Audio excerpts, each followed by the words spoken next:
இந்த மிருது செடி என்பது ஒரு நம்பிக்கையை கொடுக்கிறது. முச்செடிக்கு பதிலாக தேவதார் விருட்சம், காஞ்சோரிக்கு பதிலாக மிருது செடி முளைக்கும். அது கர்த்தருக்கு கீர்த்தியாகவும் நிர்மூலமாகாத. அப்போ இது ஒரு ரெஸ்டரேஷனை காண்பிக்கிறது. அவர் மறுபடியும் மறுபடியும் மறுபடியும் கட்டி எழுப்புவார், மறுபடியும் புதுப்பிக்க போகிறார். நல்ல கரங்களை சட்டி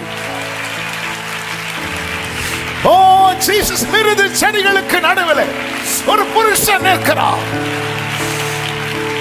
8வது மாதத்திலே கோபத்தின் வெளிப்பாடு வந்தது உண்மைதான். இந்த 11வது மாதத்திலே சபையே உனக்கு ஒரு ரெஸ்டோரேஷன், உனக்கு ஒரு ரெஸ்டோரேஷன் இருக்கிறது.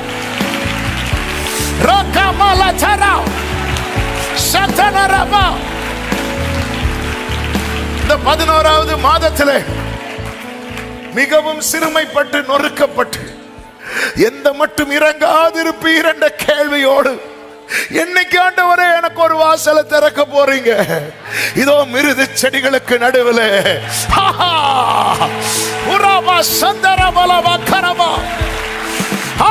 சபையே